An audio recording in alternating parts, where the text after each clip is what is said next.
মেয়েদের ভালোবাসাটা এটা প্রচুর তার পানির মতো। মেয়ে মানুষ যথেষ্ট স্বার্থপর।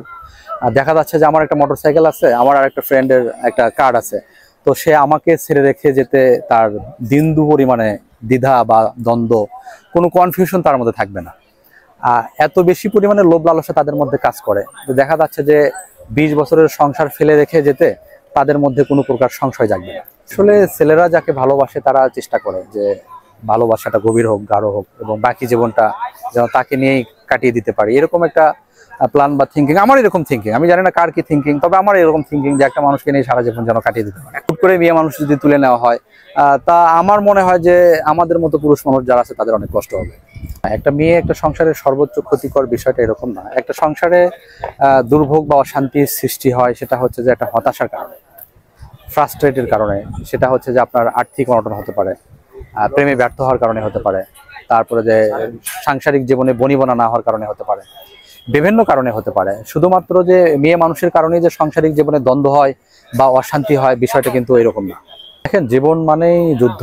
আপনার এ ধরনের সংগ্রাম বা এ ধরনের পরিবেশ পরিস্থিতি অতীতেও ছিল, এখনো আছে, আগামীতেও থাকবে। শ্বশুর শাশুড়ির মধ্যে দ্বন্দ্ব, বা জামাই বউ, বা দেখা যাচ্ছে যে বউ ছেলেকে পছন্দ করে না, অথবা শাশুড়িকে পছন্দ করে না, শাশুড়ি বউকে পছন্দ করে না, বউ শাশুড়িকে পছন্দ করে না।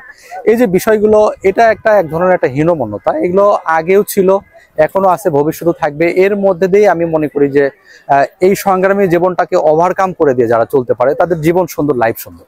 আমার জীবনে আসলে অসংখ্য ভালোবাসা বা অখণ্ড প্রেম এসেছে। আমরা তো প্রাত্যহিক জীবনে প্রতিনিয়ত আমরা প্রতিদিনই তো প্রেমে পড়ছি। হ্যাঁ, প্রতিদিনই তো আমরা প্রেম ভালোবাসার মধ্যে আছি। ভালোবাসা ছাড়া মানুষ চলতে পারে না, বা মানুষের জীবন চলতে পারে না। আমার পরিচয় হচ্ছে, আমি একজন মডেল, অভিনেতা। আমার নাম মাসরুর খান। আমি মূলত ছবি, নাটক, এবং রিসেন্টলি আমার একটা মিউজিক ভিডিও বের হয়েছে, এবং আগামীতেও কিছু টিভিসি ওবিসির কাজ আছে, এবং আমি নতুন একটা ছবিতে হাতে নিয়েছি। আপনারা জানেন যে হঠাৎ বৃষ্টি, তাজু কামরুল পরিচালিত, এটা নতুন করে আবার রিমেক হচ্ছে। সটকু আহমেদ আছেন এখানে। তো এই ছবিতে ভালো একটা কেমিস্ট্রি, যেখানে দুজন নায়ক নায়িকা, তারা একেবারেই সবাই নবীন এবং নতুন। তারাও ভালো কাজ করছে।